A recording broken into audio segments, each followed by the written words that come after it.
بسم الله الرحمن الرحيم. حبايبنا طلاب أولى ثانوي في كل مكان، يا رب تكونوا في خير، يا رب تكونوا في صحة، يا رب تكونوا في سلام. مراجعة نهائية لمنهج الإنجليش يا صديقي قبل ما تدخل الامتحان. هنعمل لك مراجعة بسيطة لذيذة حضرتك تستفيد منها بمشيئة الله قبل الامتحان. مراجعة النهاردة يا صديقي جزئين. الجزء الأول اللي هو دلوقتي هنبدأ فيه عبارة عن امتحان كامل هنحله مع بعض بشكل الامتحان الجديد، يعني اللي هتشوفه في الامتحان. يعني الامتحان بيجي ازاي، عدد الجمل، كم جملة اختيارين، اللي تشوز العادي، الكومبريهنشن، النوفل، الريرايت، الترانزليشن، كل ده هنتعامل معاه دلوقتي ونطلع بالامتحان ببعض الأفكار القوية جدا. دي نقطة. الجزء الثاني من الفيديو هتبقى حاجة حضرتك مستنيها، وهو ملخص سريع جدا لإيه يا صديقي؟ للنوفل. النوفل بتاعتك اللي انت مش عارف فيها حاجة او اللي انت بتكبر دماغك ومش بتذاكرها، هنجيب لك ملخص سريع جدا للنوفل The Old Man and the Sea مع بعض الأسئلة المهمة جدا اللي ممكن تجيلك في الامتحان. عايزك كده تبقى مركز، عايزك كده صاحي، ما تنساش تعمل سبسكرايب للقناة بتاعتنا عشان الترم التاني أي حاجة تنزل مراجعات امتحانات تظهر لك أول بأول. بسم الله توكلنا على الله. عايز أقول لحضرتك أول ما تدخل الامتحان هتلاقي أول جملتين في الامتحان هو موضوع الخمس اختيارات اللي أنت هتختار إجابتين، وطبعا يا صديقي هيبقوا على السينونيم والانتونيم، المرادف والعكس. فخلي بالك أوي يا صديقي من الجملة إذا كان طالب سينونيم ولا انتونيم. مهم أوي تعرف إذا كان طالب مرادف ولا عكس. أول جملة يا صديقي بيقول لي his speech، الحديث بتاعه inspire. الكلمة دي كانت مهمة في المنهج. كلمة inspire يعني يلهم. The whole team to work harder. على فكرة الحديث بتاعه والخطاب بتاعه ألهم الفريق كله إن هم يشتغلوا بجدية. عايز إيه يا صديقي؟ عايز synonym، عايز مرادف لكلمة inspire اللي هو يلهم. encourage encourage ممكن. طب sacrifice يعني يضحي. لا طبعا. طب لا ممكن طبعا motivate اللي هو يحفز أو يلهم. يبقى اختيارين كلمتين يا صديقي بيساووا كلمة inspire، الأولى encourage والتانية motivate، وممكن يجيب لك كلمة تالتة استفيد بالفيديو ده اسمها stimulate. برضو يا مستر stimulate يعني يلهم يحفز يشجع. طيب the teacher was so confident، اوعى تنسى confident يعني واثق من نفسه. when he answered our questions، المدرس كان واثق جدا لو ما جاوب على الأسئلة بتاعتنا. يا ترى عايز synonym ولا antonym؟ لا عايز antonym، عايز عكس لكلمة confident. طب confident يعني واثق، عكسها مش واثق متردد. أول حاجة unsure يعني مش متأكد، يعني مش واثق. patient يعني صبور أو مريض، لا طبعا. جلوبال عالمي، superior في أعلى الدرجات، التانية hesitant. خلي بالك ممكن تجيلك كلمة hesitant يعني متردد. يبقى واحد واثق من نفسه عكسها واحد دايما بيقلق unsure، دايما hesitant متردد أو قلقان أو خايف. يبقى دول عكس كلمة confident اللي هم unsure و hesitant. يبقى أول سؤالين في الامتحان يا صديقي هتبقى حوار الاختيارين، سواء السينونيم أو الانتونيم، المرادف أو العكس.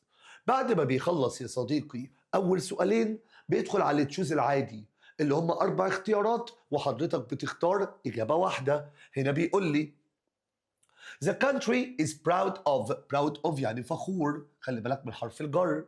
مستر هي البلد بتاعتنا فخورة بالكالتشرال ايه اللي بيشمل زي ايه ده traditional music، خلي بالك الموسيقى بتاعت زمان، historic monuments الآثار التاريخية، ancient crafts الحرف القديمة. يبقى التراث، وهتجيلك يا صديقي يبقى cultural heritage التراث.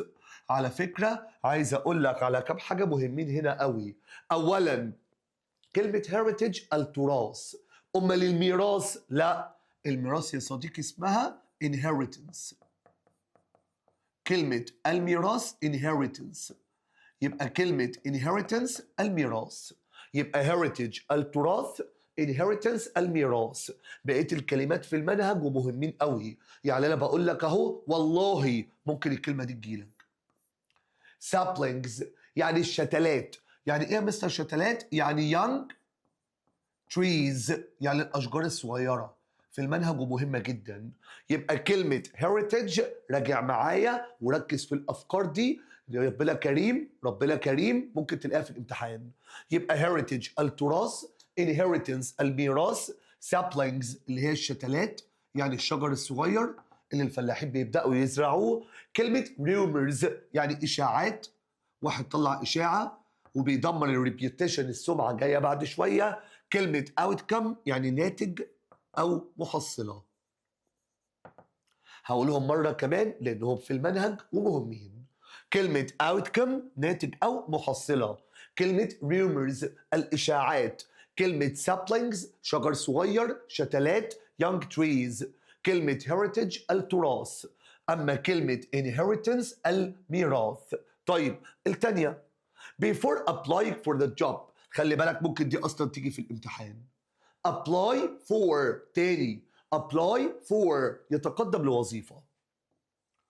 كلمة apply for يتقدم لوظيفة. خلي بالك منها قبل ما تتقدم للوظيفة هي مستر updated حدثت السي في بتاعها. يبقى طبعا resume.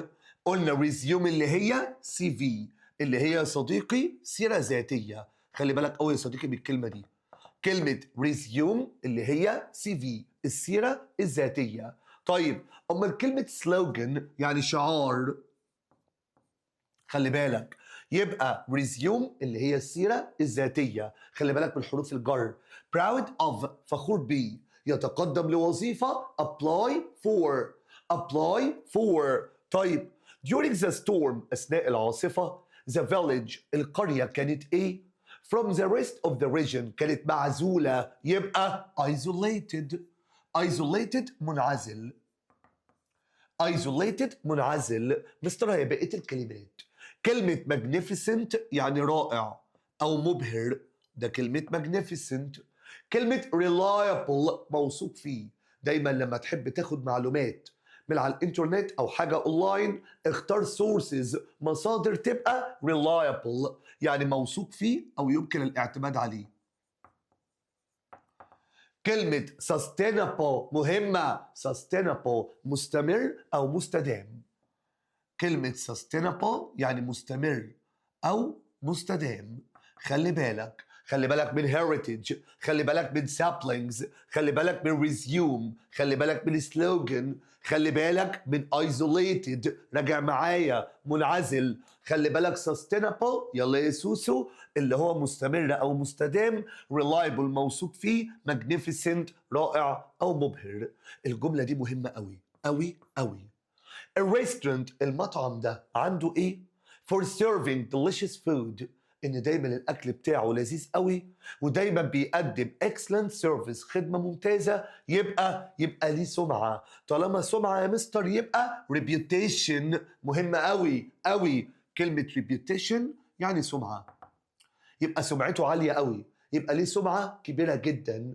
يبقى كلمه reputation سمعه. الناس اللي بتطلع rumors إشاعات بيعملوا إيه؟ بيطلع سمعة على محل، بيطلع سمعة على دكتور، على مدرس. رون يعني إيه يا مستر رون؟ يعني يدمر، يعني يبوظ. لما يقول لك رون reputation يعني بيدمر أو بيبوظ سمعته. خلي بالك كلمة deception يعني خداع جاي من deceive. كلمة deception خداع. طيب برضو كلمة من أهم الكلمات الموجودة في المنهج. بيقول لي the of forests الغابات caused by logging has serious effects ليها آثار كتيرة على الحياة البرية الوايلد لايف والتغير المناخي. لما تقلل الغابات لما تستنزف اسمها depletion يا صديقي. كلمة depletion يعني تقليل أو استنزاف. تقليل أو استنزاف. خلي بالك منها يا صديقي. كلمة depletion تقليل أو استنزاف، عكسها أهي expansion توسع. ده بيقلل ده بيتوسع. يبقى كلمة depletion تقليل أو استنزاف، عكسها expansion يعني توسع. خلي بالك يا سوسو. طيب a peaceful society المجتمع الكويس المسالم depend on. مستر هي depend on يعني ايه؟ يعتمد على. كلمة depend on يعتمد على. الأول يا مستر لو قال لي كلمة depend on بتساوي ايه؟ بتساوي rely on و count on. هقول لك تاني. يعتمد على depend on rely on count on. المجتمع الكويس الهادئ المسالم بيعتمد على respect الاحترام and ايه allowing people. كمل الجملة دايما لآخرها. كمل الجملة دايما للفول ستوب. بيسمح للناس accept differences يتقبلوا الاختلافات without conflict بدون صراع. يبقى في سلام احترام تسامح. يبقى tolerance. كلمة tolerance يعني تسامح. مهمة الكلمة دي يا صديقي. كلمة tolerance يعني تسامح. rejection يعني رفض. pride طبعا الفخر. yesterday Egyptian Museum المتحف المصري had an exhibition about ancient Egypt. أماكن الترفيه والزيارة يبقى the Egyptian Museum. أماكن اوعى تنسى أماكن الترفيه والزيارات بتبقى أماكن الترفيه والزيارات خلي بالك يا جماعة. طيب أقول لك the cinema the theater the Egyptian Museum. خلي بالك اوعى تنسى إن اللغات كلها لما أقول لك English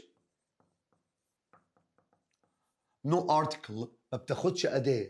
إمتى اللغة يحط معاها لو قال لي language. يعني لو قال لي مثلا يا صديقي English language English language. لا لو قال لك English language يبقى يبقى أي لغة no article. لو قال لك English language خلي بالك يا صديقي. كنا بنقول دايما بعض الكلمات بتاخد ايه او ان حسب نطق الكلمة. زي ايه university تاخد ايه. ليه يا مستر؟ عشان بتتنطق مش فاول مش حرف متحرك. مستر ايه مش ان يونيفورم. خلي بالك بالكلمات دي لو سمحت. الجملة اللي بعدها بيقول لي I missed the bus. أنا فاتني الباص. And I really regret. هي regret يعني إيه؟ قلنا يا مستر regret يندم. ing ولا to infinitive؟ قلت regret مهمة أوي أوي. لو جاية يندم يبقى ing. دي لو جاية بمعنى يندم. طب regret لو يؤسفني أخبرك. اللي هقول لك خبر وحش يجي وراها to infinitive. to المصدر. خلي بالك زي I regret to tell you I regret to inform you. يبقى regret لو جاية بمعنى يندم يجي وراها gerund ing. regret لو sorry to tell you لو متأسف زعلان إني بقول لك خبر وحش يبقى to infinitive. طب هنا بيقول لك أنا فاتني الباص يؤسفني أخبرك. لا أنا بندم اللي ما جيتش في ميعادي. جيت ولا ما جيتش؟ ما جيتش. يبقى أنا عايز أقول يندم يبقى اي ان جي. طب جيت ولا ما جيتش؟ ما جيتش. يبقى being ولا not being؟ طبعا يا مستر هتبقى not being اللي انا ما جيتش في ميعادي. يبقى كلمة regret يندم على حاجة يبقى gerund بعدها ing. regret يؤسفنا اقول لك خبر وحش يبقى to infinitive. طيب would you like ايه يا مستر coffee؟ no thanks I already had some. قلنا طبعا يا مستر خلي بالك هو انت عايز شوية قهوة؟ would you like خلي بالك some coffee لأن some بتيجي في الأوفر والريكوست في العرض والطلب. students submit يسلموا الهومورك بتاعهم في الوقت. المدرس طالب كده هي أكيد should أو must. قلت يا دكتور قلت يا صديقي should بتدي شكل الأدفايس النصيحة. أما must بتدي حتة النسيسيتي الإلزام أو الإجبار. طبعا المدرس طالب كده ولازم يعملوا كده، يبقى must. يبقى should advise نصيحة، أما كلمة must بتيجي مع necessity الإلزام أو الإجبار. In a descriptive essay، قلنا يا صديقي essay مقال، descriptive الوصفي. أول ما تلاقي descriptive دور على 5 senses، الحواس الخمسة. أول ما يقول لك descriptive هتجيلك يا صديقي، هتجيلك يا سوسو. أول ما يقول لك descriptive essay اللي هو المقال الوصفي يبقى الحواس الخمسة، يبقى 5 senses. خلي بالك من الحتة دي، لو سألك على كمان مرة descriptive essay مقال وصفي يبقى دور على 5 senses اللي هي الحواس الخمسة. الحواس الخمسة. طيب to make your CV اللي هي resume، عشان تخلي السي في بتاعتك سهلة للقراية استخدم كلمات complicated لغة معقدة؟ لا. confusing مربكة؟ لا. تقنية؟ لا. طبعا تبقى اللانجوج بتاعتك clear and simple، تبقى واضحة، تبقى مبسطة عشان السي في بتاعك يبقى سهل، عشان الناس تفهمه بسهولة يا صديقي. طيب بعد ما بيخلص جمل اللي تشوز اللي عددهم بيبقى 14 جملة، الكلام ده اللي هتشوفه في الامتحان يا صديقي، بتخش بعدها على جزء الكومبريهنشن، القطعة. وموضوع القطعة عامل لحضراتكم أو لمعظم الناس فيكم مشكلة، مع إنها حاجة على فكرة لذيذة، مع إنها حاجة على فكرة سهلة. إزاي أتعامل مع سؤال الكومبريهنشن في الامتحان؟ أتعامل معاه إزاي؟ اسمع لوجه الله الكلمتين دول. أول ما تجيلك كومبريهنشن سهلة صعبة كلمة تحتها خط عملية تقيلة، رقم واحد وده الأهم، هما 3 خطوات. 3 خطوات. أول خطوة يا صديقي بالله عليك اقرأ الأسئلة قبل القطعة. تاني واحد، اقرأ الأسئلة قبل القطعة. مستر هو أنا لو قريت الأسئلة هفهم حاجة؟ أقول لك بصراحة هتفهم من 10 ل 15%، بس على الأقل هتبقى عارف في القطعة تركز على إيه من الأسئلة اللي قريتها. هوريك دلوقتي. اقرأ الأسئلة قبل القطعة، 1. 2، اقرأ القطعة نفسها مرة و2. 3، أي كلمة مش عارف معناها try to guess، حاول تخمن معناها. 3 خطوات، وهنعمل كده في الكومبريهنشن دي مع بعض دلوقتي. تاني، أول حاجة 3 خطوات في موضوع الكومبريهنشن عشان ربنا يبارك لك كده والدنيا تبقى كويسة. أول حاجة اقرأ الأسئلة قبل الكومبريهنشن، اقرأ الأسئلة قبل القطعة عشان تفهم الموضوع العام وتعرف وانت بتقرأ تركز على ايه. 2 يا صديقي، اقرأ القطعة على بعضها مرة مرتين سريعا، ما تقفش عند كلمة صعبة، ما تقعدش تقول لي القطعة معقدة عليك وعلى غيرك. 3، أي كلمة صعبة try to guess the meaning، حاول يا صديقي تخمن معناها. تعال نشوف كده ونقرأ الأسئلة مع بعض ونشوف هو عايز ايه. هو بيقول لي which of the following، أنهي من دول ممكن يديني good title، عنوان مناسب للباسج للقطعة. انت خدت بالك من حاجة مفتاح كده؟ اكتر كلمة متكررة في الاختيارات يبقى اللي مستر اللي الحاجة الموضوع العام بتاع الكومبريهنشن. ايه ده؟ بيز بيز بيز بيز اللي هو النحل. واضح كده ان يا مستر الكومبريهنشن دي بتتكلم على النحل اللي بينتج العسل. طب يا ترى الفكرة الأساسية هم ليه بيرقصوا دانس؟ ولا ازاي بيعملوا الهاني العسل؟ ولا بيعيشوا في هايفز، مش عارف الكلمة دي يعني ايه، هنشوفها دلوقتي. خلي بالك انا بشتغل زيك. ولا ازاي كوميونيكيت؟ واضح كده. خدت بالك انا عملت ايه لما قريت اول سؤال؟ مستر واضح جدا ان الكومبريهنشن هتتكلم على بيز النحل وتواصل النحل مع بعضه وبيعيشوا ازاي وبيرقصوا ولا لا. خليك ذكي، افهم المعنى العام والشغل العام من الكومبريهنشن. طيب according to the passage bees communicate، يا ترى بيتواصلوا مع بعض بايه؟ singing ولا dancing ولا eating؟ يبقى في طريقة تواصل. اهو سؤال زي ده هيخليني فوق وانا بقرأ القطعة اركز جدا ازاي البيز communicate with each other، ازاي النحل بيتواصلوا مع بعض. طيب هات لي كلمة من القطعة بتدي a place where bees live، المكان اللي بيعيش فيه النحل. هنشوف دلوقتي. To show there are flowers، عشان يورونا ان في ورد in the nearby يعني قريب، عشان يقولوا لنا. واضح ان النحل ليهم طريقة communication تواصل غريبة شوية، عشان يقولوا لبعض ان الورد الفلاورز قريب بيعملوا حاجة معينة. Bees produce، هم بينتجوا pheromones. فيرمونات دي حاجة زي الهرمونات كده، أو حاجات كيميائية، حاجات كيميكال. بينتجوها إمتى؟ يبقى أنا لما تقابلني الكلمة دي فوق، ما أنا عايز كده، ما أنا عايز وأنت بتقرأ تبقى عارف في الكومبريهنشن هعمل إيه. يبقى أنا لما ألاقي الكلمة دي فوق أركز عليها. لما ألاقي الحتة بتاعت الفيرمونز اللي هي الكيميكالز، الحاجات الكيماوية اللي بينتجوها، محتاج أركز على الحتة دي، لأن في سؤال بيقول لي بينتجوها ليه وإمتى. The pattern a bee dances tell how، حتة الرقص بتاعهم بتورينا إيه؟ هركز على حتة الدانس. Producing pheromones is a kind of، دي جت مرتين هنا وهنا. يبقى لما تيجي الحتة بتاعت الفيرمونز هركز عليها جدا جدا جدا.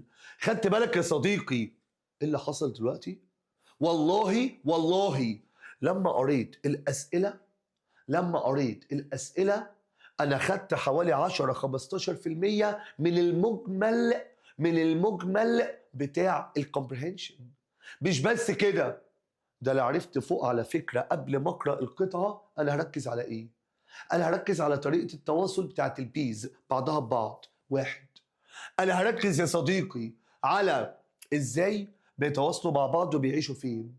أنا هركز على الفيرمونز، الحاجات دي لما بتنتجها إزاي، ودي نوع من أنواع إيه. يلا بينا اعمل الخطوات دي لوجه الله في امتحانك. بص بيقول لي إيه. هاني بيز اللي هي النحلة بتاعت العسل، ميك بازنج، بيعملوا صوت اللي هو الضجيج. when they fly، طب يا ترى صوت الزنة ده، الضجيج ده، هو طريقة التواصل اللي بينهم؟ بس is not the way how they communicate، بس دي مش الطريقة الوحيدة للتواصل بينهم. instead، بدلا من ذلك، they do some amazing things. سبحان الله، ربنا سبحانه وتعالى مدي في الهاني بيز، في النحل بتاع العسل ده، طرق تواصل بينها وبين بعض غريبة جدا. to tell other bees things they need to know، عشان تعرف النحل حاجات طريقة التواصل بينهم مختلفة. dancing، ايه ده؟ ما انا قلت لك اقرا الاسئله الاول هتفهم. من اهم طرق التواصل بين بيز، بين النحل وبعضهم وبعض، هي الدانسينج، الرقص. خربينها يا اسطى. طيب is the instrumental way، الاداه of communication، في التواصل بين البيز النحل، خاصة when needing to tell where to find flowers. يبقى دايما بيرقصوا كده، بيعملوا حركات في الرقص عشان يقولوا لبعض ان في ورد قريب، الرزق جالنا، ربنا بعت لنا رزقنا. بس واضح ان الرقص ده بيختلف من نوع للتاني، سواء الورد قريب الورد بعيد. تعال نشوف. when a bee locates those flowers، لما بتشوف الورد ده بترجع بسرعة ايه ده؟ للهايف. مستر الكلمة دي قابلتني كتير تحت في الأسئلة. and does a special dance، هي بترجع للهايف وترقص وتقول للباقي. يبقى هايف دي ايه ده؟ البيت بتاعهم.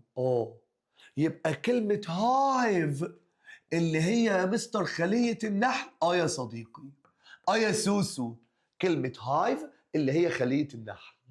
ايه ده؟ يعني السؤال اللي سأله لي تحت لما قال لي المكان اللي بيعيش فيه بيز هو هايف، طبعا هايف، طبعا يا سوسو هايف. خدت بالك؟ اتعلم يا صديقي. يبقى بترجع الهايف خلية النحل وتبدأ تعمل دانس معين. for a bee، بالنسبة للنحلة a dance means moving in a certain way as it crawls around، زي ما تكون بتزحف كده، خلي بالك دايرة كده. there are round dances، ادي اول نوع من الدانس، واضح له انواع. طب الراوند دانسز اللي هي كرول اراوند، اللي هي كرول تزحف around، النوع دوت بتستخدمه امتى؟ لما تبقى الفلاورز close to، قريبة، قريب من الهايف اللي هي خلية النحل.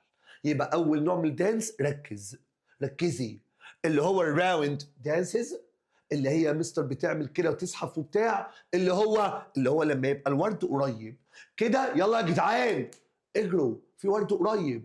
طب في نوع تاني، في حاجه اسمها وجل دانسز، اهتزاز، خلي بالك. طب النوع دوت بيقولوه امتى؟ لما الورد بيبقى فورذر، بعيد. يعني يا جدعان عندنا طالعه، يعني يا جدعان الورد معلش الرزق الحمد لله موجود بس بعيد شويه. يبقى واضح ان هم طريقه الكوميونيكيشن بين البيز وبعضهم ببعض هي الدانسينج. وخدنا نوعين جامدين قوي. اولا راوند دانسز لما يكون الورد قريب منهم. ثانيا وجل دانسز لما يكون مستر الورد خلي بالك farther، بعيد شويه.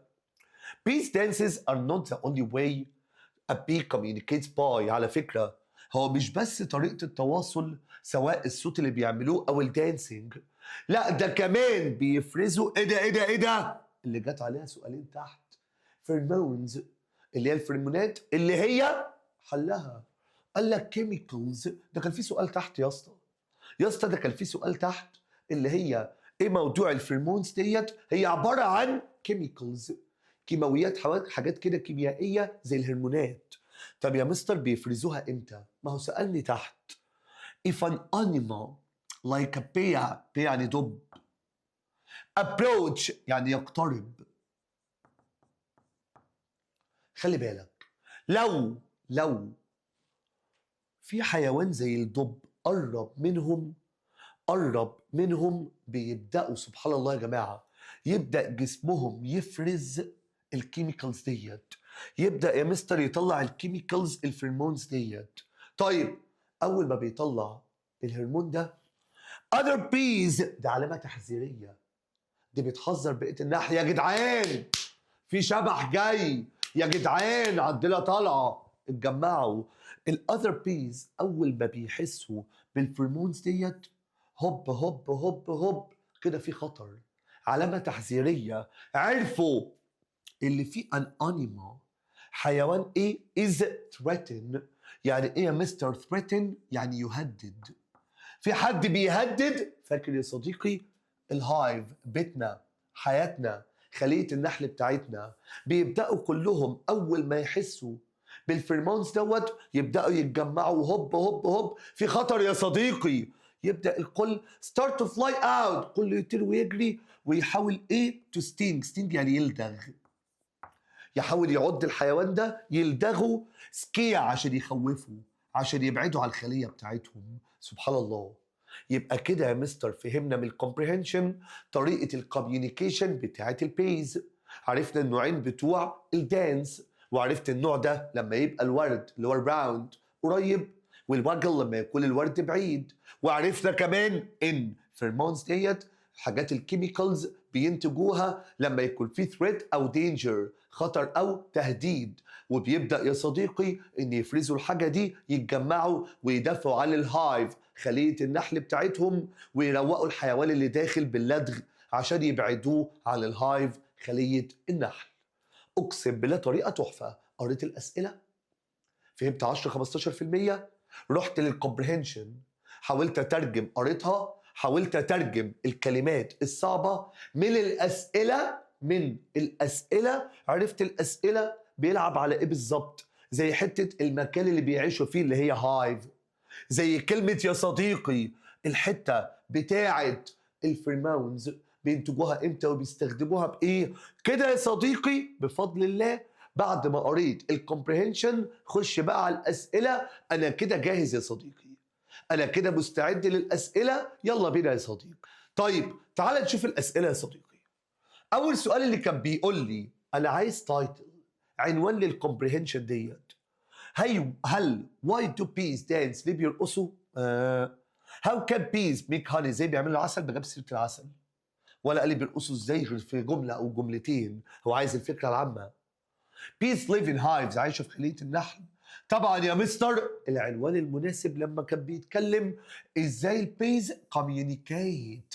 ايوه يا سوسو، ازاي بتواصلوا مع بعض عن طريق الدانسينج. خلي بالك يا صديقي، عن طريق الدانسينج، عن طريق يا صديقي اللي هو يا مستر الفيرمونز. طيب according to the passage peace communicate by singing الغنى لا، eating لا، بيلعبوا لا، طبعا عن طريق يا مستر دانسينج. العملية بقت سهلة خالص كده.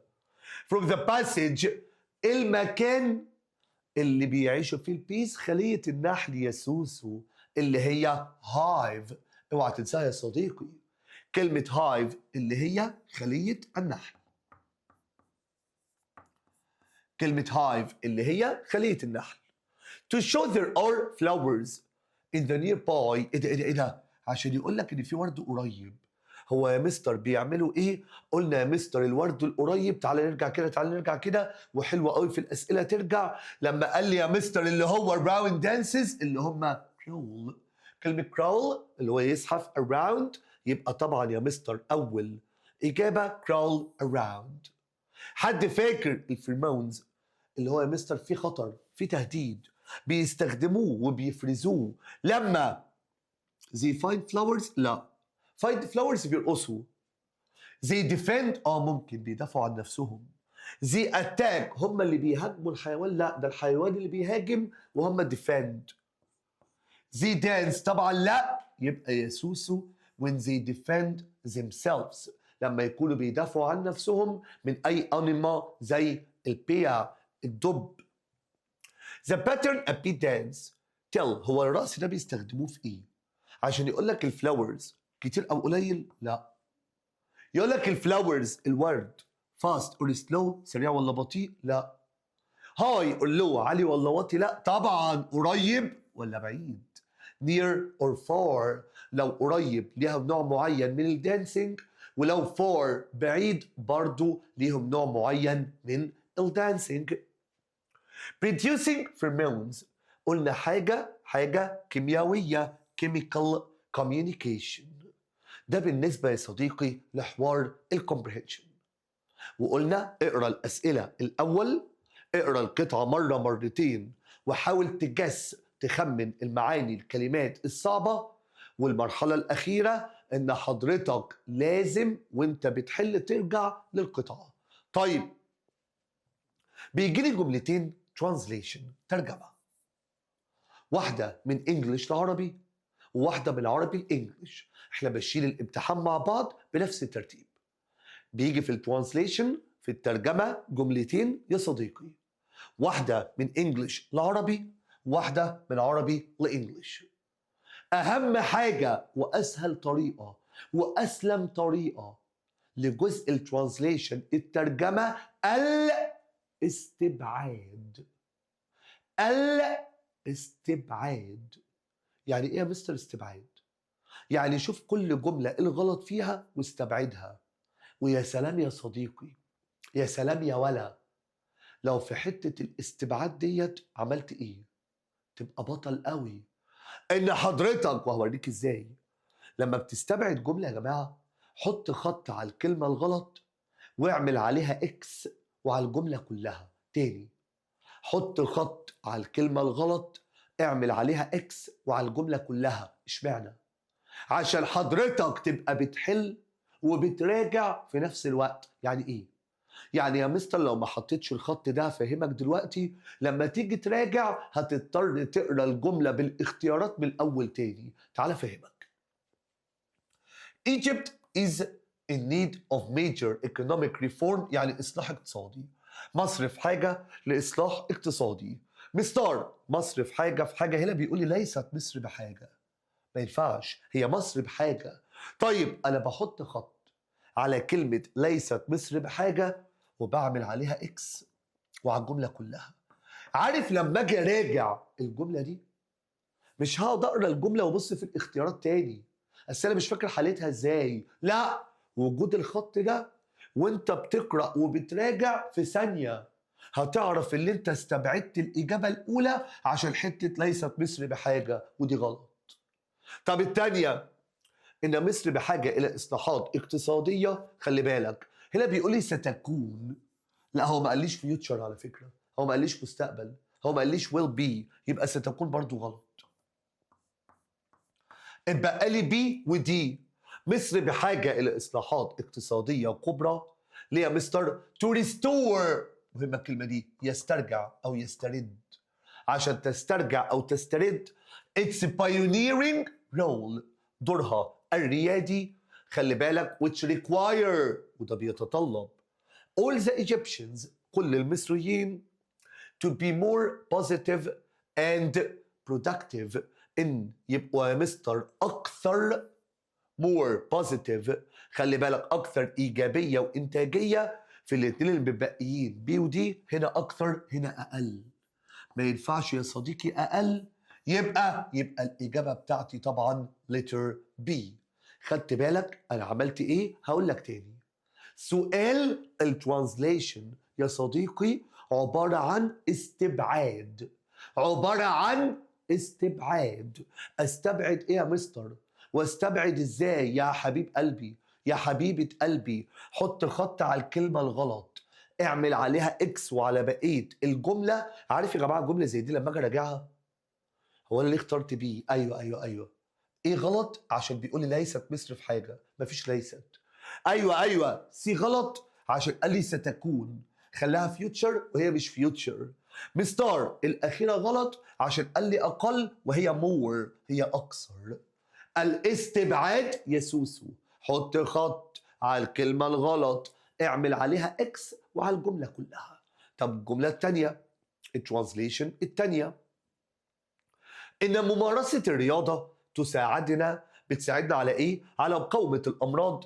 وقد اثبتت الدراسات ان الشخص الرياضي لديه القدره على العمل لفترات طويله دون تعب. طيب ميكينج لا، هي اسمها دوينج سبورت. كلمه سبورت بتاخد دوينج مش ميكينج، يبقى ميكينج غلط، يبقى doing sports. طيب exercising ماشي، كمل. بتساعدنا على مقاومة الأمراض. كلمة يقاوم resist، كلمة يقاوم resist. هنا بيقول لي catch، بقى أنا بكاتش؟ بقى أنا بجيب الأمراض؟ لا بقاومها. يبقى أنا استبعدت A و C. A عشان helps، C عشان catch، بقى لي B و D. طب doing sports helps us resist diseases. والدراسات studies have shown، كل ده زي بعض، إن الشخص الرياضي athletic team has لديه القدرة. مستر هي قدرة الابيليتي، ايه ده؟ ده هنا بيقول لي disability، ده عكسها. ده كلمة disability يعني الإعاقة. طبعا يا مستر هستبعدها، يبقى كده اخترت letter D. يبقى الترانزليشن يا صديقي استبعاد. هقول تاني، حط خط على الكلمة الغلط، اعمل عليها اكس وعلى الجملة كلها. حط خط على الكلمة الغلط، اعمل عليها اكس وعلى الجملة كلها. طيب بعد كده بيجي لي سؤالين في النوفل. خلي بالكم يا جماعه الاسئله دي بتبقى اسئله كريتيكال ثينكينج حسب فهمك، واتفقنا ان في الجزء الثاني من الفيديو ده هيبقى فيه ملخص كامل للنوفل مع اهم الاسئله، وهجيب لك السؤالين دول في وسط الاسئله كمان. السنه دي يا صديقي عندك في الامتحان بتاعك سؤالين ري رايت. بيجيب لي سؤالين ري رايت على الجرامر اللي حضرتك درسته في الترم الاول. يبقى بيجي لي سؤالين جرامر على اللي حضرتك درسته في الترم الاول.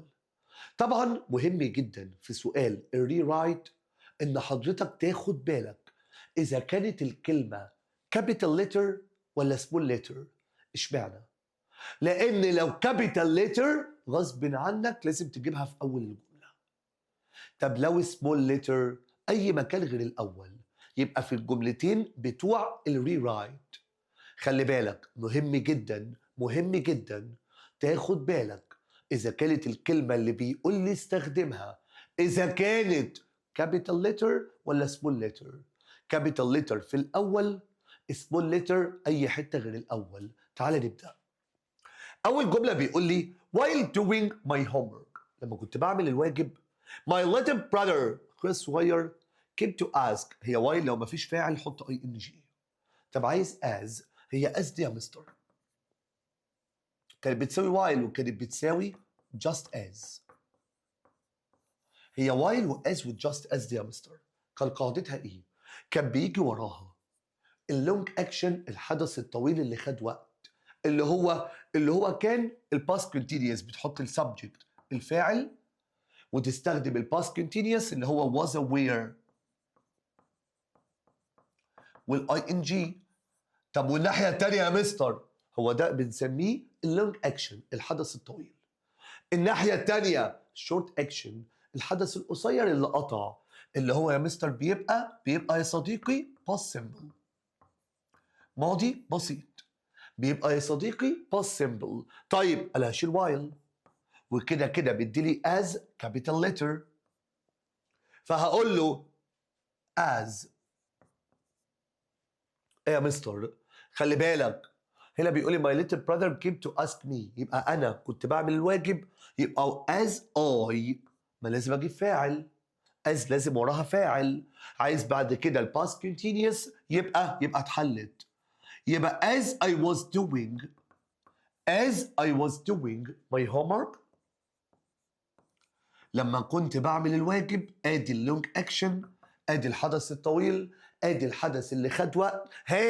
كده كده عايز الشورت اكشن باست سيمبل، وهو كده كده على فكره باست سيمبل. يبقى my little brother came، وكمل الجمله زي ما هي to ask me about his toys. ما هو حدث بيقطع التاني.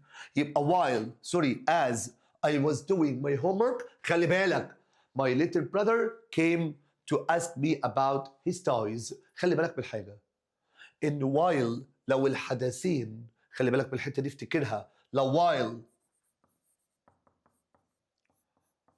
هو وراها past continuous والناحية التانية past simple، عشان لو جت الحدثين في نفس الوقت، لو الحدثين في نفس الوقت لا يقطع بعضهما، لو while الحدثين في نفس الوقت ما بيقطعوش بعض. while I was eating my sister was listening to music. ولما كنت باكل اختي كانت بتسمع موسيقى. في الحالة دي بيبقى past continuous ماضي مستمر و past continuous برضه ماضي مستمر was were ing. يبقى لو بعد while الحدثين ماشيين مع بعض two long actions، حدثين طوال مفيش حدث بيقطع التاني، يبقى past continuous ماضي مستمر was were ing. خلي بالك منها أرجوك. طيب الجملة التانية يا صديقي I don't have enough time، أنا ما عنديش وقت. That's why، وعشان كده مش هقدر أساعدك.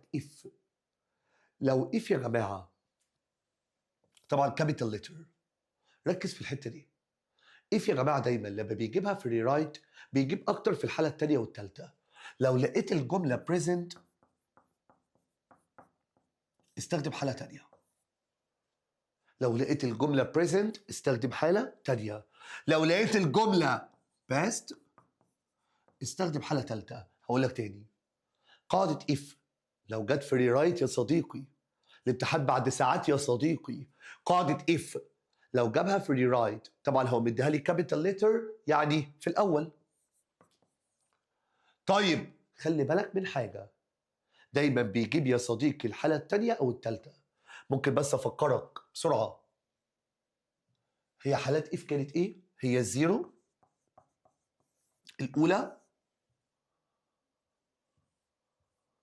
التانية، التالتة. الزيرو كانت if present simple مضارع بسيط ده الزيرو. present simple مضارع بسيط بتاعت الفاكتس الحقائق أو الهابتس. الأولى كانت if present simple مضارع بسيط، والناحية التانية will وinfinitive، وقلنا مكان will ممكن تيجي كان أو may أو order أو أمر. دي الحالة الأولى. طب الحالة التانية كانت يا مستر if بعديها past simple ماضي بسيط.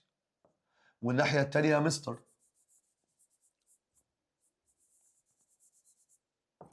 الناحية التانية كانت would وinfinitive، وقلنا يا صديقي مكان would ممكن could أو might.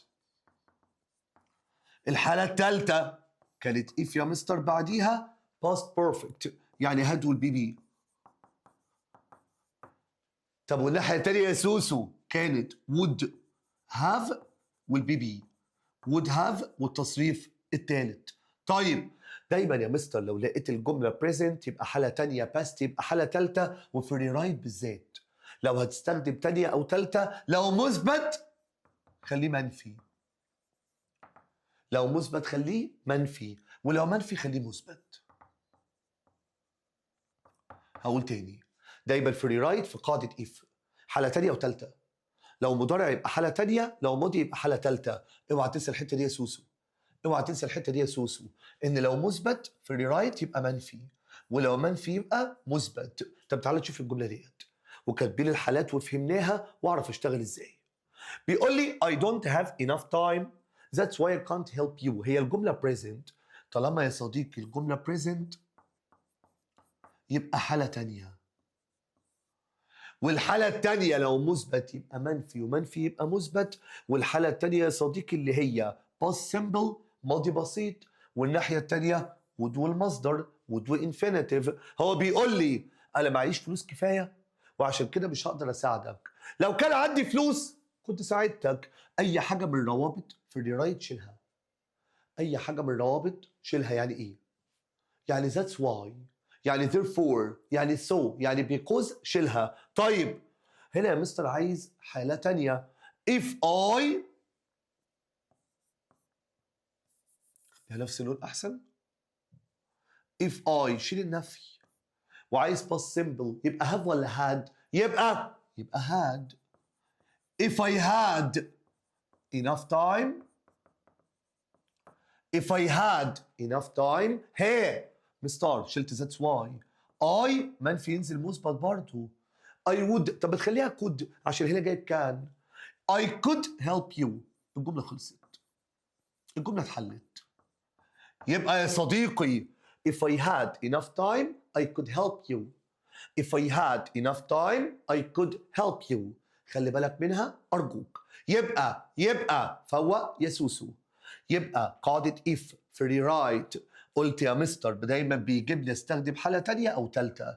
لو الجملة present استخدم تانية، لو الجملة past استخدم تالتة، ولو مثبت انفي، ولو منفي اثبت. وادي يا مستر حالات if بالكامل. آخر سؤال في الامتحان بيبقى جزء اللي هو يا مستر الاساي، اللي بيقولك اكتب 150 كلمة. وأهم حاجة في جزء الاساي المقال إن حضرتك بتقسمه لإما 3 لإما 4. أول باراجراف في الرايتنج بيبقى انترودكشن مقدمة صغير جدا من 3 ل4 سطور.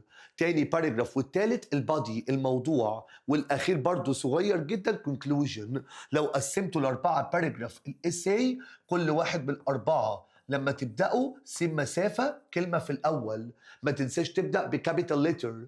ما تنساش البنكتويشن ماركس اللي هي بعد كل جملة فول ستوب وتبدأ بكابيتال ليتر. شكل الامتحان جميل، شكل الامتحان فيه أفكار. أتمنى تكون استفدت من الامتحان القوي دوت ومن الأفكار اللي فيه، واستفدت إفادة تفيدك يا رب يا رب في الامتحان بتاعك. عايزك كده stretch your body، فوق نفسك، استعد لملخص بسيط جدا عسول جدا على جزء النوفل Old Man and the Sea. يلا يا صديقي روق على نفسك كده، ممكن شوية شاي، شوية نسكافيه، شوية قهوة، وارجع لي تاني يا صديقي. تعالى بقى يا صديقي دلوقتي الجزء النوفل The Old Man and the Sea، الراجل العجوز والبحر. مش عارف عنها أي حاجة، ما بتذاكرهاش، مش يا مستر تفاصيلها صعبة. هحكي لك الحدوتة والكاركترز كاملة مع شوية الأسئلة وفنش لك النوفل. أولا اللي كاتب بسم الله كده النوفل ديت واحد اسمه إرنست هيمنجواي. بتحكي عن راجل عجوز اسمه سانتياغو. سانتياغو ده راجل عجوز شغال ايه؟ الراجل ده شغال فيشرمان، صياد. بس للأسف حظه وحش، بقاله فترة كبيرة جدا. قد ايه يا مستر؟ 84 days، 84 يوم without catching any fish. ما بيصطادش ولا سمكة. في ولد صغير اسمه مانولين، يبقى الأولد مان سانتياغو، الولد الصغير اسمه مانولين. ده زمان كان شغال مع سانتياغو، بس للأسف يا عيني مع عدم وجود الرزق وعدم وجود السمك والفلوس، his parents بابا ومامته أجبروه إنه يسيب سانتياغو ويشتغل على مركب تانية. بس بالرغم من كده علاقته كويسة جدا مع سانتياغو، بيجيب له أكل، بيجيب له شرب، أي حاجة كده خفيفة، بيزوره باستمرار، واثق فيه وعارف إن هيجي له يوم من الأيام وهيصطاد إن شاء الله حاجة كبيرة. كتاب المدرسة قال لنا على سانتياغو اللي ده زي ما قلنا فيشرمان. يعني إيه يا صديقي؟ فيشرمان يعني صياد. كوبن من كوبا، poor فقير جدا and unlucky. بس في صفات فيه مهمة جدا، ايه هي؟ هتكتبهم معايا وتحفظهم. اولا عنده dignity، عنده كرامة، عنده شرف، عمر ما مد ايده لحد. عنده courage، شجاعة، هيبان دلوقتي وهو بيحاول يصطاد سمكة اسمها المارلين. عنده كمان wisdom، حكمة. ده من اهم الصفات اللي فيه كمان، اللي هو بيمثل endurance، يعني قوة التحمل، وهنشوف الكلام ده دلوقتي يا صديقي. عنده كمان يا صديقي قوة التحمل. and the struggle بيمثل الكفاح ما بين man and nature، بين الإنسان والطبيعة. يبقى الشخصية الأساسية عندنا سانتياغو، قلنا فيشرمان صياد، صفاته dignity الكرامة، courage الشجاعة، wisdom حكمة، endurance، وأهم من كل دول كمان في كلمة في سانتياغو اسمها determination يا سوسو. يعني ايه determination؟ يعني عنده عزيمة، إصرار، بيمثل الكفاح الستراجل between man and nature، بين الإنسان والطبيعة. الولد الصغير مانولين، ولد صغير بس راجل بجد، لاف سانتياغو، بيحب سانتياغو جدا، كان بيشتغل معاه زمان بس forced by his parents، أجبر من أبوه وأمه إنه يسيب المركب ده ويشتغل على مركب تانية، لأن الراجل ده قعد، لو جالك السؤال ده، for 84 days، قعد 84 يوم without catching any fish، من غير ما يصطاد خالص. خلي بالك، بالرغم من كده، برغم إن ساب سانتياغو وشغال على مركب تانية زي ما قلنا، فضل loyal. يعني إيه يا مستر لويال؟ يعني مخلص جدا. فضل supportive، خلي بالك، داعم، ساند، مؤيد. sympathizing بيمثل ايه؟ friendship، الصداقة الحقيقية، true friendship. وكمان يا مستر knowledge، المعرفة المتناقلة between generations، بين الأجيال، برغم إنه ولد صغير وده راجل عجوز بس واقف جنبه. ده بالنسبة للتو مين كاركترز، أول شخصيتين الأساسيتين في النوفل، سواء سانتياغو الراجل العجوز اللي ما اصطادش يا عيني بس هيستحمل، وكمان مانولين. سانتياغو هيبدأ يصطاد لحد ما يصطاد المارلين، ودي سمكة كبيرة جدا. وعندنا كمان الشاركس. المانولين، آسف، مارلين، السمكة دي جاينت نوبل فيش، سمكة كده قوية. سانتياغو قعد يبحث عليها في الستريم في الخليج، بتمثل الجمال بتاع الطبيعة، البيوتي اند تشالنج، والتحدي. ما تنساش يا جماعة كل اللي بنشرح منه ده، سواء جزء الشرح أو جزء الأسئلة، هتلاقيه موجود في الديسكريبشن بتاع الفيديو PDF. ما تنساش تعمل سبسكرايب للقناة بتاعتنا عشان الترم التاني كل حاجة تنزل لك، أو كل حاجة بننزلها على القناة بتاعتنا تظهر لك أول بأول. طيب، شاركس، أسماك القرش اللي هتيجي تاكل السمكة. cruel predators يعني حيوانات مفترسة، حيوانات معفنة، ده الشاركس. هتهاجم المارلين بعد ما سانتياغو يقتلها. والشاركس بتمثل destruction، الدمار، دمروه، خلي بالك، loss، الخسارة، and harsh reality of life، والحياة الصعبة، الواقع الصعب للحياة. في اللاينز وفي واحد اسمه ديماجيو. اللاينز الأسود، زمان كان سانتياغو شغال في غابات أفريقيا، كان بيشوف الأسود قدامه وبتاع، وكان في لعيب بيسبول بيحبه جدا اسمه ديماجيو. ديماجيو ده جه عليه فترة من الفترات كان مصاب، وقدر يلعب وهو مصاب وكسب فريقه. فالاتنين دول كل ما يبقى متضايق او حاسس بالاحباط يفتكر، كل ما يبقى متضايق سانتياغو او حاسس بالاحباط يفتكر اللاينز واللعيب ديماجيو اللي بيمثلوا symbols of ايه؟ يث، الشباب والحيويه، ده اللاينز وديماجيو، ها؟ وكمان strength، القوه، وكمان يا صديقي endurance، وقوه التحمل، وقوه التحمل. يبقى اللاينز وديماجيو بيمثلوا youth, strength and endurance. ده بالنسبة للكاركترز أو الحاجات اللي هتظهر عندنا في النوفل. أول ما بدأت الحدوتة قال لنا يا صديقي، فهو بقى كده وصحصح لنفسك إن سانتياغو دوت زي ما قلنا فيشرمان وقعد 84 days، قعد 84 يوم without، من غير catching any fish، من غير ما يصطاد ولا سمكة. ده اللي خلى طبعا البيرنتس، الاب والاب بتاع مانولين، يخلوا الولد الصغير بعد ما كان شغال معاه يسيبه يروح يشتغل على مركب تانية. خلي بالك حياة سانتياغو صعبة جدا. he is very poor، فقير جدا. شغال على ايه عيني؟ المركب الصغيرة بتاعته اسمها سكيف، ده اللي هو القارب بتاعه، الادوات البدائية للصيد. خلي بالك ده لدرجة على السفينة او على المركب بتاعته حاجة اسمها باتشت، الحته دي مهمه وجايه في الاسئله. باتشت سيل، عارف يا مستر يعني ايه باتشت سيل؟ يعني يا مستر الشراع مرقع مقطع. كلمه باتشت سيل يعني شراع مقطع مرقع. بس بالرغم من كده على فكره بالنسبه لسانتياغو لا، الباتشت سيل، الشراع المقطع ده على فكره ولا فارق معايا، ده ديجنيتي، ده بيمثل لي كرامه شرف، عمره ما يأس. خلي بالك سانتياغو never gives up، عمره ما استسلم. give up يعني يستسلم. بالرغم من كده يا صديقي عمره ما استسلم وعمره ما يئس. كل ما يحس بالإحباط زي ما قلت لك بيفتكر العنصرين اللاينز وديماجيو اللي بيمثلوا له، خلي بالك رمز للسترينث، للقوة، للانديورنس، لقوة التحمل. خلي بالك وعنده اقتناع غريب، هو قعد كام يوم ما يصطادش 84، حاسس جدا ان اليوم اللي جاي ال 85 هيصطاد حاجة كبيرة ربنا هيرضيه. خلي بالك ان هو حاسس ان ال 85 دوت اليوم ال 85 هيبقى his lucky day، ده يوم الحظ بتاعه، ده يوم سعده، ده يوم رزقه. وعشان كده عمال يحضر في المركب والسنارة وبتاع وعايز ينزل يصطاد، ومقتنع تماما ان ربنا سبحانه وتعالى مش هيخذله، ان ربنا سبحانه وتعالى هيرضيه، ان هيرجع مجبور الخاطر، وانه هيصطاد سمكة كبيرة في اليوم ال 85 ال 85.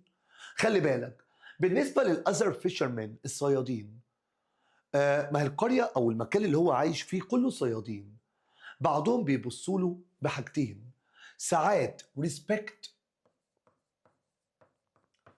وساعات بيتي. البعض بيبص له بريسبكت باحترام عشان هيز سكيل، مهارته، عشان صياد شاطر. والبعض بيبص له ببيتي، بيتي يعني شفقة، حزن.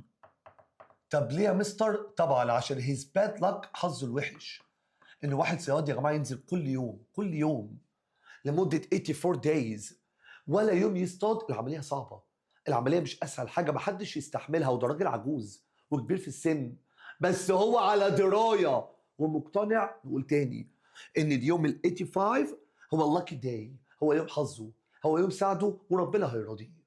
وفعلا حضر يا مستر اللاين اللي هي السناره، خد كده بيصطاد بيه. وحضر كمان الهاربون، مهمه الكلمه دي. يعني ايه يا مستر الهاربون؟ يعني رمح لصيد الحيتان وصيد الاسماك. بتاع كده رمح بيصطادوا بيه الاسماك الكبيره، رمح لصيد الاسماك. وبدأ يا صديقي يحضر السكيف القارب بتاعه في اليوم المنتظر. صحي من الفجر، حضر مركبه، حضر سنارته، وبسم الله توكلت على الله. الولد الجميل مالولين ما سابوش، عايز اجي معاك، وجه وجاب له اكل وخد اسلوب طولك. بقول لك يا مالولين، ابوك وامك معاهم حق، روح يا ابني استرزق وبتاع، بس انا اوعدك ان هرفع راسك، بس انا اوعدك ان شاء الله ان شاء الله هرجع بحاجه كبيره. وبدا يخش في الميه بالسكيف بتاعه، وعايز يروح لمكان بعيد، farther، ابعد من اي صياد، عايز يبقى لوحده، حافظ البحر، عايش في البحر، لحد ما دخل جوه بقى لوحده. يوم يعدي التاني يعدي، يا عيني قوته بتقل، بيتعب مش قادر، اولد مان ده سانتياجو. لحد ما يا مستر جه في يوم من الايام، هوب، السناره غمزت. الصياد الشاطر يا جماعه دايما بيحس بالشده، بالطعم، بيحس اذا كانت سمكه صغيره ولا كبيره. هوبا العب يلا، بسم الله ما شاء الله، سمكه كبيره. لما بدات السمكه تاكل البيت الطعم، سانتياجو ذكي، عارف قاعده الصيد ايه؟ ان السمك الكبير بيستطعم الاول، تيست فيرست، بيختبر، او eat slowly، بياكل بالراحه عشان بيبقى خايف. قبل ما يلاقي السمكه كان حاسس ان هيلاقيها ازاي؟ بيبص كده لقى حاجتين دلائل ان في سمكه كبيره. ايه الحاجتين؟ اولا يا صديقي، بيردز وتونه. ايه دول يا مستر؟ اول حاجه، خلي بالك، قبل ما يوصل لحته، اللي السمكه خلاص موجوده هنا، لقى البيردز، الطيور فوق المركب عماله تلف، عماله تتحرك in circles، في دواير. ما هو حافظ، ما هو راجل صياد، ما هو عايش في البحر، وعارف ومتاكد ان البيردز ديت بتتحرك في سيركلز لما يكون في سمك كبير على سطح الميه. ثانيا، سمك التونه عمال يطلع ويتنطط فوق الميه، يبقى اكيد في بيج فيش، سمك كبير موجود تحت، قد يكون التونه بيهرب منه. يبقى الدلالتين اللي اكد له اللي في سمك كبير هنا، اولا البيردز اللي عماله تلف في سيركلز، ثانيا سمك التونه وهو عمال يتنطط بره الميه وبيؤكد ان في بيج فيش. اول ما بدات السمكه الجميله السكر، النابل فيش، اللي هي يا سوسو ذا مارلين، ده اسم السمكه، استنى عليها يوم يا جماعه بقت كفاح. عايز اقول لك سمكه ضخمه جدا جدا. بقول لك ايه، عايز اقول لك السناره يوم كامل بيحاول يشد السمكه اقوى، بقى يلفها على دراعه، دراعه بقى بايظ، بقى يلفها اللاين السناره على مستر هيز بادي، على جسمه، عشان يسحب بقوته. يوم والتاني بس عنده، اوعى تنسى الكلمه اللي قلناها، عنده ايه يا صديقي؟ ده سانتياغو عنده endurance. يعني ايه يا مستر endurance؟ يعني قوة تحمل، عنده قوة تحمل غير طبيعية. فين وفين، هوب يمين هوب شمال. كان دايما يا جماعة بيعامل السمكة with respect، باحترام قوي. يا راجل ده بيكلمها كأنها بني آدم، ده كل شوية يقول لها you are my brother، أخويا أقسم بالله. وزعلان قوي عليها إنه هيصطادها، بس ده معركة حياته. البادل، المعركة اللي كانت بين سانتياغو وبين المارلين، بتمثل المعركة between man and nature، بين الإنسان والطبيعة، ومش هسيبها، ده رزقي. وعلى فكرة أنا مستني اليوم دوت، وفعلا كافح لحد ما قدر يصطاد المارلين. بس للأسف طبعا بدأ يضربها بالهاربون اللي هو الرمح، معنى كده إن في بلاد، دم. أول ما يجيلك سؤال يا شباب على علاقته مع المارلين، اللي كل شوية بيكلمها كأنها هيومن، اللي كل شوية يقول لها you are my brother، أي حاجة من دول لازم تكتب، لأن سانتياغو respects the fish، respects the marlin، لأنه كان بيحترمها جدا، لأنه كان فعلا بيحبها جدا. على فكرة ما تنساش حتة لما اصطادها بقى في دم. ايه الموضوع الدم وهيعمل ايه؟ اقول لك. لما جه يحاول يسحبها المارلين يا صديقي، حجمها كبير جدا، اكبر من سكيف، اكبر من المركب بتاعه اصلا. طب وبعدين مش هتخش اصلا في المركب. الموضوع ده بقى عايز اقول لك هي صعبانه عليه جدا وبتاع، بس حجمها كبير، اضطر ان هو pull the marlin، انه يسحبها. مستار بقت يا جماعه، بص شكل المركب كده، والسمكه محطوطه وبيحاول يسحبها. السمكه فيها دم، ودايما عارفين يا صديقي smell of blood للاسف، ريحه الدم بتستفز وبتجذب. يا نهار ابيض، بعد كل المعاناه ديت، وبعد كل البيشنس الصبر، وبعد كل الانديورنس قوه التحمل، ريحه الدم جذبت مين يا صديقي؟ شاركس، اسماك القرش. ايه ده؟ جمعة الدم. اول ما سانتياغو، عايز اقول لك يا جماعه بعد المعركه الطويله اللي خدت ايام بين سانتياغو وبين ذا مارل، سانتياغو كان اكزاستد، منهك ومش قادر، بيموت مش قادر. بيبص لقى خيال، هوب لقى شارك، بدأ يدافع عن رزقه، بدأ يدافع عن أكل عيشه، بدأ يدافع عن مارلين حتى وهي ميتة. بقى يهاجم المارلين، سوري الشاركس، بالهاربر بالرمح، يقتل واحد. التاني جه هوب، واحد منهم كل حتة. يا نهار أبيض، بوظ البيوتي، بوظ الجمال. احنا قلنا لما اتكلمنا على المارلين اللي هي فيها بيوتي جميلة، سمكة تحفة. أول ما بص كده بدأ عين الدمع، بدأ يقتنع إن هي مش واحدة جاية، هما يعملوا عليها حفلة دلوقتي. وفعلا الشاركس يا جماعة بقت حواليه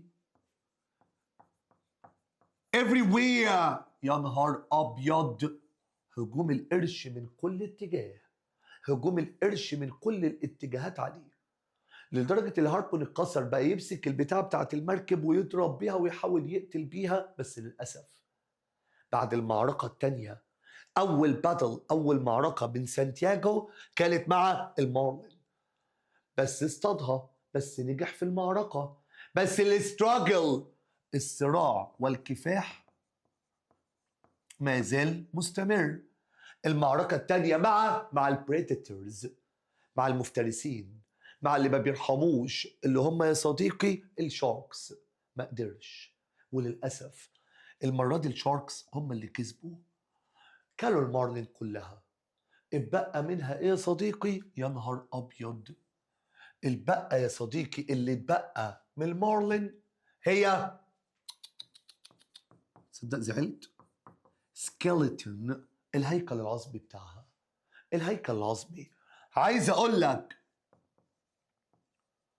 تخيل كده يا جماعه، واحد كبير في السن، واحد عاش الصعوبه ديت، واحد عاش التحدي دوت، واحد عاش بالمنظر ده، وبعد كل دوت اللي بقاله سكيلتون، الهيكل العظمي بتاعها. طبعا عايز اقول لك لو حد مكانه ما يستحملش، بس ده يا جماعه سانتياغو راضي دايما بهيز ديستني.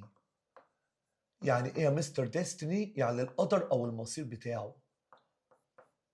وفعلا على قد ما زعل على هيز براذر، على اخوه، على السمكه، على الحاجه الجميله، بس الثقه رجعت له، بس بدأ يحس بالكونفيدنس.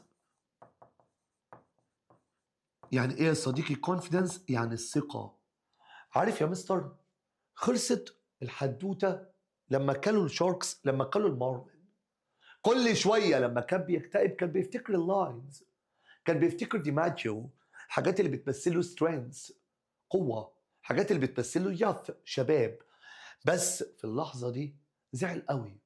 بس وجود السكيلتون، ما يا جماعه عايز قدام مالولين، قدام صاحبه الولد الصغير، قدام الصيادين، قدام اهل القريه، يبين لهم اللي هو جامد، يبين لهم اللي هو راجل قوي. على فكره مع وجود السكيلتون، الهيكل العظمي، الناس بتهيألي ممكن يصدقوا، بس ده هيكل عظمي، ما كلهم صيادين، ما كلهم عارفين. هو ده سكيلتون، هيكل عظمي بتاع ايه؟ بتاع مارلين، السمكه المعروفه المارلين. طب ازاي جالك هيكل عظمي؟ طب وصل ازاي وده اللي إن شاء الله هيبقى موجود في الترم الثاني. استعد لأقوى أسئلة موجودة على جزء النوفل. ده كان ببساطة جزء الكاركترز، الشخصيات، جزء الحدوتة الجميلة، حصل إيه وراح فين وعمل إيه. تعال نشوف أسئلة، كم سؤال كده على كل تشابتر. إحنا عندنا الترم الأول يا صديقي 6 chapters، chapter 1 2 3 4 5 6، ناخد على كل واحد بعض الأسئلة البسيطة جدا. صح كده، استعد، يلا بينا يلا بينا. تعالى بقى يا صديقي، بعد ما فهمت ملخص للنوفل، عرفت الكاركترز، عرفت الأحداث، عرفت يعني سانتياغو كان بيعاني ازاي وعمل ايه، والديترمينيشن العزيمة والإصرار فرقت معاه ازاي. تعالى اجيب لك بعض الأسئلة الهامة جدا على كل تشابتر. خلي بالك أسئلة بسيطة جميلة ممكن تجي لك في الامتحان. كل تشابتر كده خاطفين منه كام سؤال من أهم الأسئلة. هتلاقي على فكرة الفايل ده زي ما قلت لك هتلاقيه موجود PDF في الديسكريبشن بتاع الفيديو بتاعك. طيب تعال نبدأ ببعض الأسئلة على شابتر 1. أولا يا مستر، هنا بيقول لي how does Hemingway اللي هو الكاتب use Santiago's eyes، لما قلنا كان بيتكلم على عينيه عشان يبين الانر سبيريت، روحه، احساسه. دايما يا مستر دايما خلي بالك ان بيوصف سانتياغو's eyes as a black like the sea، زي البحر بالظبط. طيب why does the patched sail، خلي بالك الشراع اللي هو يا مستر المتقطع ده، البايظ دوت، سيمبلايز بيرمز لايه؟ خلي بالك هو حاجه قديمه جدا طبعا يا مستر، بيبين his struggle. السؤال ده مهم. patched sail struggle، الصراع بتاعه. خلي بالك and spirit وروحه، وممكن كمان ازود كلمه suffering. حد فاكر يعني ايه يا مستر suffering؟ يعني المعاناه. يبقى لو قال لك يا صديقي في الامتحان الباتشد سيل بيعبر عن ايه، اوعى تنسى struggle الكفاح، suffering المعاناه، خلي بالك spirit اللي هو يا مستر الروح، او السترونج ويل ممكن كمان اكتبها اللي هي الاراده القويه. ممكن كمان ازود strong will اللي هي اراده قويه. ممكن كمان ازود strong will اللي هي اراده قويه. طيب in what ways does Santiago represent courage even before his journey began؟ طبعا كان عنده شجاعه طبعا. خلي بالك على طول بيواصل ان هو يصطاد despite failure، برغم الفشل. ويا سلام بقى يا سلام لما تقول له رقم او العدد بتاع الايام، فاكر 84 days، 84 days قعد 84 يوم without catching any fish. قعد يا صديقي خلي بالك 84 يوم من غير ما يصطاد ولا سمكة، وبالرغم من كده كمل، وبالرغم من كده راجل عجوز واستحمل واشتغل على نفسه وعارف اللي ربنا سبحانه وتعالى هيكرمه. طيب why does Hemingway show the boy's reality even when the fishes، خلي بالك on another boat، على فكرة بالرغم ان الولد كان شغال لو فاكر على مركب تانية بسبب his parents باباه ومامته، بس برضو عنده إخلاص ليه الأولد مان. عشان هو ليه الكاتب عمل لنا كده؟ عشان يوريك الايموشنال بوند، الارتباط العاطفي، ان الراجل صعبان عليه، ان حتى وهو مش معاه وشغال على مركب تانية، بس على فكرة في ايموشنال بوند، في ارتباط عاطفي وفي علاقة كويسة بينهم جدا جدا برغم فرق السن. طيب how do Santiago's dreams reveal his true character؟ فعلا أحلامه يا جماعة لما يبقى واحد كبير زي ما قلنا ومصمم وعنده determination وعارف انه هيصطاد كده كده سمكة كبيرة، على فكرة ده بيوريك اللي هو فعلا عنده روح الياث الشباب. اوعى تنسى موضوع اللاينز وديماجيو. خلي بالك hope امل and strength وقوة يا صديقي. يبقى واضح ان عنده قوة، واضح ان عنده روح الشباب، واضح ان عنده امل كبير جدا انه هيصطاد حاجة كبيرة. طيب do you think luck or skill is more important؟ يا ترى الحظ ولا skill ولا المهارة أهم للنجاح؟ أنا شايف المهارة بصراحة. طبعا المهارة is more important than luck، أهم من الحظ. بعض الأسئلة سريعا على chapter 2. Do you think luck or preparation is more important؟ الحظ ولا التجهيز والاستعداد؟ preparation يعني التجهيز أو الاستعداد. بصراحة أنا شايف البريباريشن، الاستعداد والتجهيز الكويس هو اللي بيؤدي للسكسس، للنجاح. طيب why might Hemingway show Santiago rowing in silence؟ ليه كان دايما يجيبه كده ساكت عشان يوريك البيس واللي هو دايما مركز قبل struggle، قبل الكفاح. How does Santiago's belief in hope make him a symbol of resilience؟ resilience يعني مرونة، زي flexibility.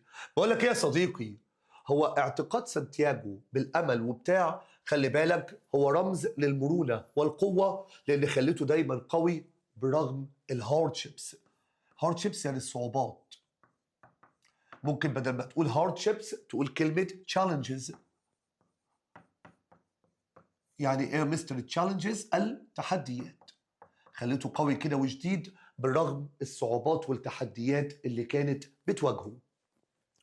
Why did some fishermen، السؤال ده مهم، السؤال يا جماعه اللي تخلي بالك منه بتاع الباتشت سيل اللي بيمثل struggle، spirit، suffering، strong will. زائد بعض الصيادين خلي بالك كانوا بيحترموه جدا، والبعض الاخر قلنا بيتي يعني يشفق عليه.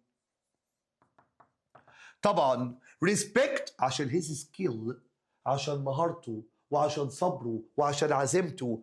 طب بيتي شفقة وأسف طبعا يا مستر على his bad luck، على حظه الوحش. راجل يا عيني بيسعى، راجل يا عيني بقاله 84 days 84 يوم من غير ولا سمكة، يا عيني صعبان عليهم، يعني حسيله كده حد غلبان. يبقى الريسبكت فور هيز سكيل لمهارته وشطارته، والبيتي والاسف والشفقه عشان الباد لك، عشان حظه الوحش قبل ما يجي يوم حظه اللي ما طلعش حظه، اللي هو اليوم اللي هو 85 ال 85. طيب what is the number؟ السؤال ده مهم قوي قوي. ليه اليوم اللي هو 85 كان important جدا لسانتياغو؟ لان هو شايف ان ده اللاكي داي، لان هو شايف ان دوت اللاكي داي يوم الحظ بتاعه، واللي هو هيصطاد بيج فيش، سمكه كبيره، قبل طبعا ما يروح ويصارع المارلين وشاركس. طيب why does the patched seal symbolize Santiago's past struggle؟ طبعا بيقول لي يا مستر باتشت سيل، الشراع البايظ المتقطع ده عشان بيوريك الهاردشيبس، الصعوبات، وكمان endurance مهمة. يعني ايه endurance؟ يعني قوة التحمل. endurance خاصة في المعركة الباتل مع المارلين، وهو كان ريسبكت المارلين، بيحترمها لما بيقول لها you are my brother، انت اخويا يالا، انا زعلان اللي هقتلك بس لا اما انت تعيشي لا اما انا اعيش. يبقى endurance قوة التحمل. طيب بعض الأسئلة يا صديقي على chapter 3. Why does Hemingway describe Santiago اللي هو جزء من البحر والستارز عشان يوريك اللي هو في ارتباط كبير بين سانتياغو وبين النيتشر اللي هي الطبيعة. طيب do you think Santiago is fighting the fish or he is fighting himself؟ الاتنين بصراحة، كان بيصارع الفيش وبيصارع نفسه. طيب why did Santiago wait instead of؟ السؤال ده مهم، السؤال ده مهم. قلنا يا جماعه سؤال الباتشت سيل مهم جدا. قلت يا صديقي يا صديقي سؤال اللي هو اليوم الحظ بتاعه ال 85 مهم جدا. سؤال لما رمى السناره وحس اللي فيه طعم مسك، ما رضيش يشد بسرعه، استنى استنى، بدل بولينج، بدل ما يسحب لاين السناره حالا عشان عارف ان السمك بيستطعم بياكل بالراحه، يبقى استنى كده اديله حقه عشان اقدر اشد.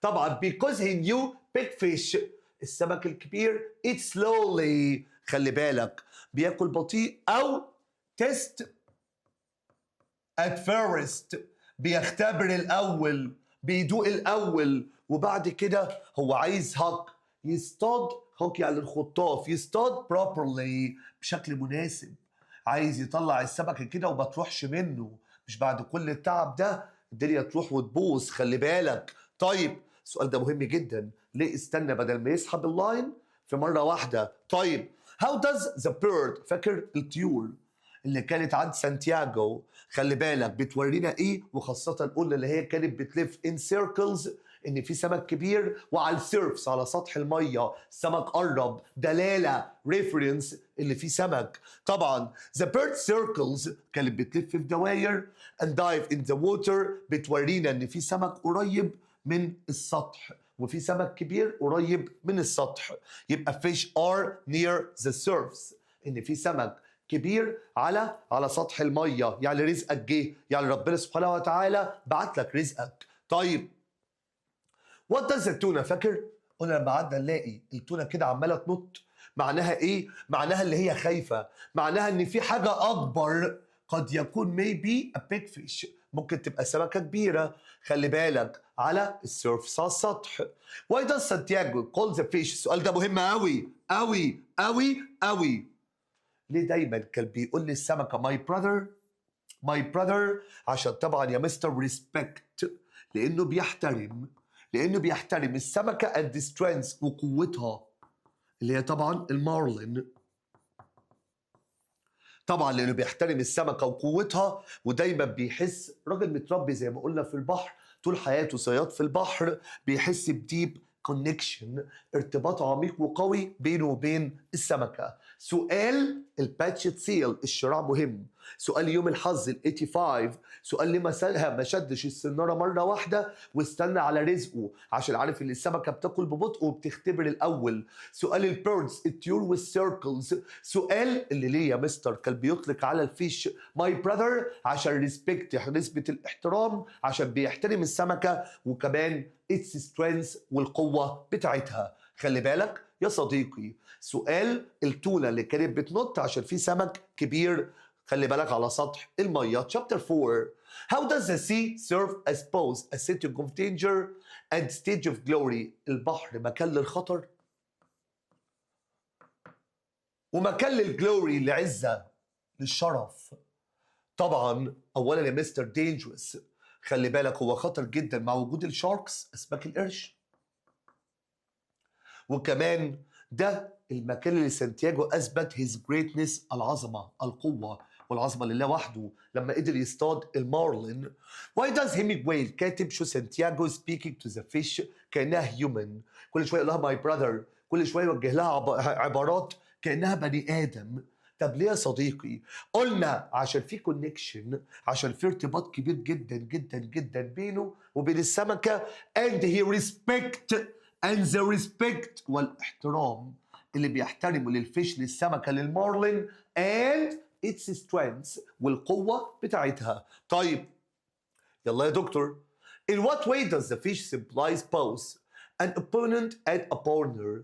السمكه بالنسبه له opponent يعني خصم الخصم بتاعه المنافس وبارتنر شريكه كلمتين عكس بعضها opponent يعني خصمه يعني المنافس وكلمة partner يعني شريكه أولا it fights سانتياغو هي بتكافح سانتياغو بتقتله يبقى خصمه وكمان بتعاني زيه struggle كفاح يبقى هي خصمه اللي هي بتقتله وعايزة تهرب انما struggle او هي برضه بارتنر شريكه في الكفاح هو بيكافح عشان يعيش ويكمل وهي بتكافح عشان تعيش وتكمل.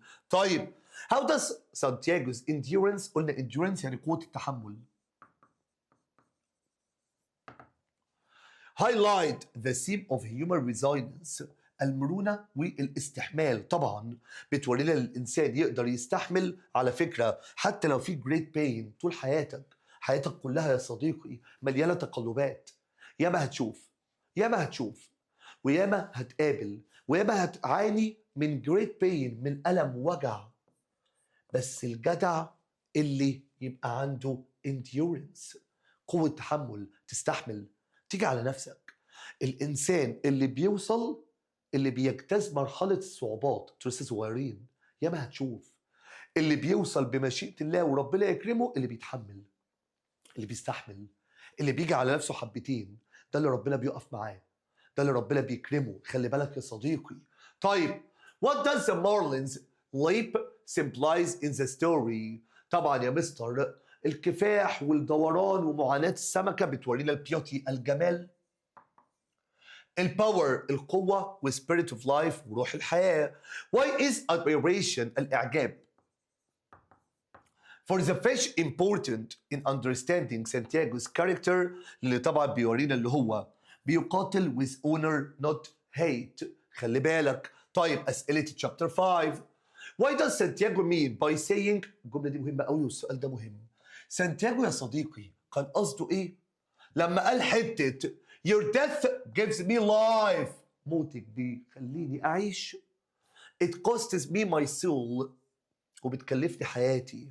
He means killing the fish اللي هو لما يقتل السمكة ويصطادها saves him هتنقذه وتخليه بني آدم من الأول. الناس كلها هتتكلم عنه بس نفس الوقت هتألمه للي مش عايز يصطاد للي صعبان عليه السمكة.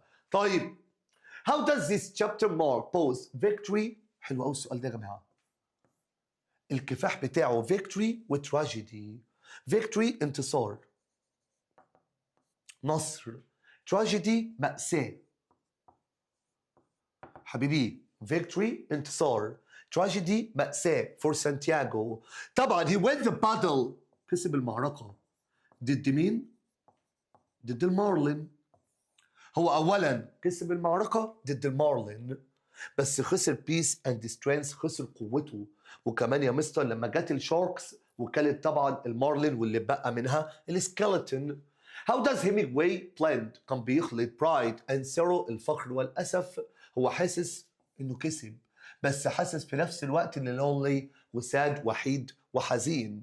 How does the fight reflect إزاي القتال دوت كان بيعكس theme of man versus nature إن الإنسان ضد الطبيعة. كلمة man versus nature يعني الإنسان ضد الطبيعة.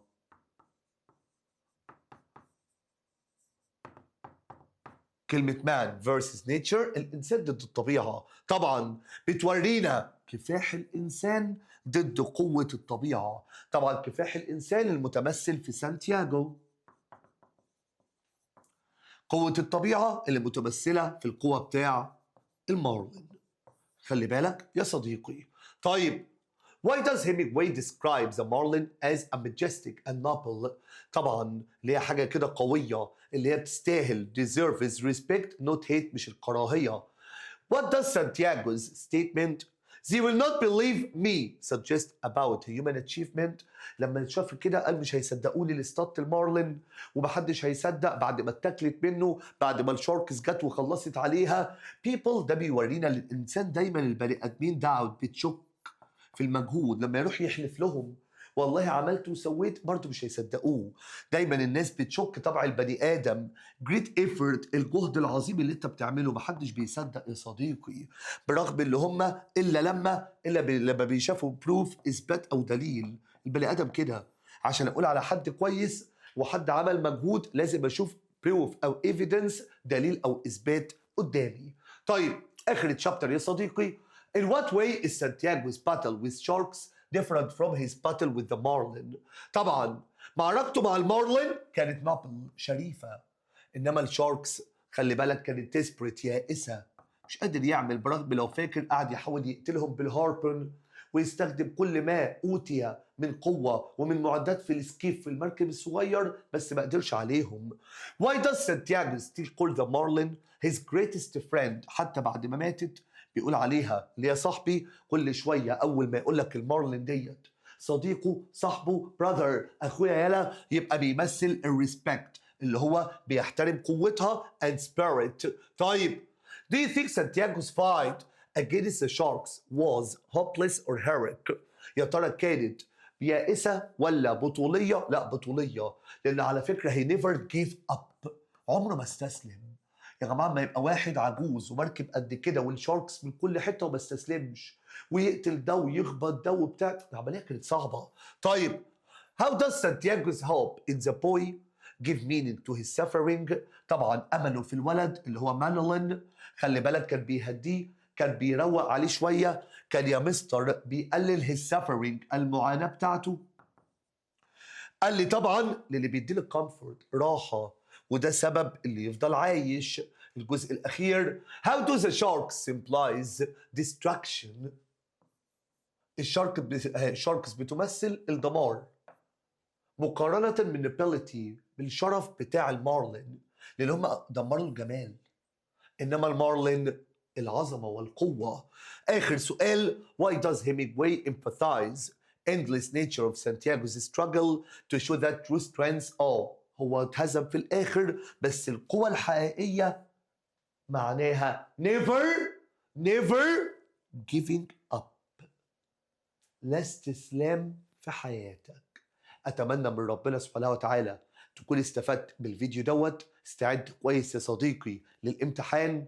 يا رب يا رب تطلعوا من الامتحان مجبورين الخاطر. شد حيلكم وطمنونا لو سمحتم بعد الامتحان. نشوفكم ان شاء الله على خير في الترم الثاني. استمتع باجازتك وخد نفسك وتفسح واعمل اللي انت عايزه، بس اهم من كل ده اوعى تنسى اللي بيخليك عايش وبتتنفس وكويس حاجتين يا صديقي: علاقتك مع ربنا قبل اي شيء، اوعى توقعها، ده تزودها في الاجازه. وابوك وامك، بر والديك يا صديقي. نشوفكم على خير.